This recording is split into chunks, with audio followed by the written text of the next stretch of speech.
The psychology of deep thinkers. Deep thinkers aren't just people who think a lot.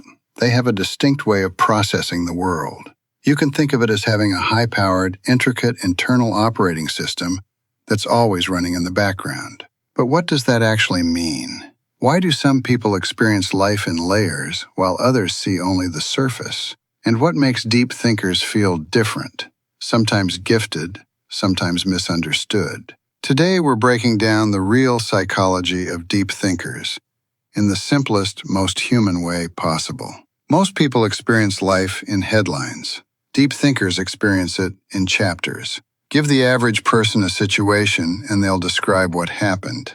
Give a deep thinker the same situation and they'll describe what it meant, what it revealed, the emotional undercurrent, the hidden patterns, and the possible future consequences. This ability comes from a cognitive trait called metacognition, thinking about thinking. Deep thinkers don't just live life, they examine it. They're like detectives of human behavior. Nothing is just a coincidence. Nothing is random. Everything is a clue. This is why they often connect dots others miss. They see patterns in people's actions, in relationships, in business, in society, because their minds don't settle for the obvious. Imagine two computers.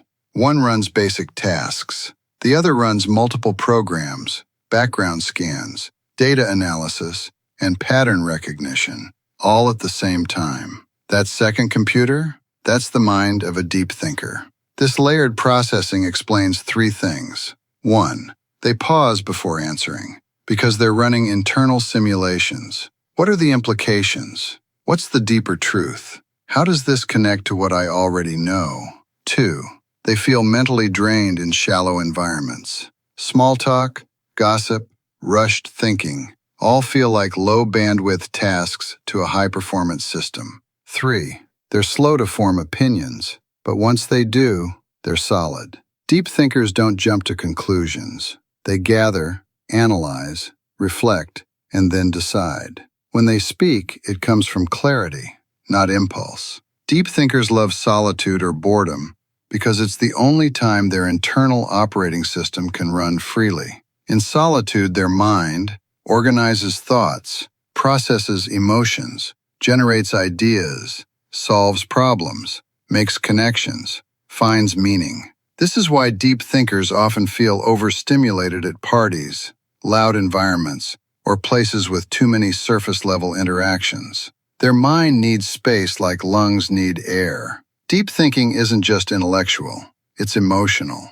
Deep thinkers don't feel more emotions, they feel emotions more deeply. They reflect on why they felt something, what triggered it, how it relates to past experiences, what it reveals about their values or wounds. This gives them incredible strengths: empathy, emotional intelligence, self-awareness, creativity, wisdom beyond their years. But it also exposes them to challenges: overthinking, emotional overwhelm, questioning their identity, replaying memories too intensely, carrying burdens that others don't even notice. The same depth that makes them compassionate can also make them conflicted. Deep thinkers naturally attract and connect with people who can go beyond the surface, explore emotions, discuss ideas, share vulnerability, reflect on life, dream boldly, navigate complexity. To them, quality matters more than quantity. They don't need a large circle. They need a meaningful one. Their best relationships feel like, I can finally breathe. I can finally go deep. I can finally be understood. That's why deep thinkers might have many acquaintances, but few true friends. So if you're different, if your mind goes deeper than the world expects, if you're misunderstood for seeing meaning where others see nothing, just know this: deep thinking is not a flaw. It's a gift that allows you to understand yourself, understand others, and understand the world with clarity, empathy, and depth. And if you learn to trust it, it will become your biggest advantage in life. Follow us for more psychology and human behavior discussions.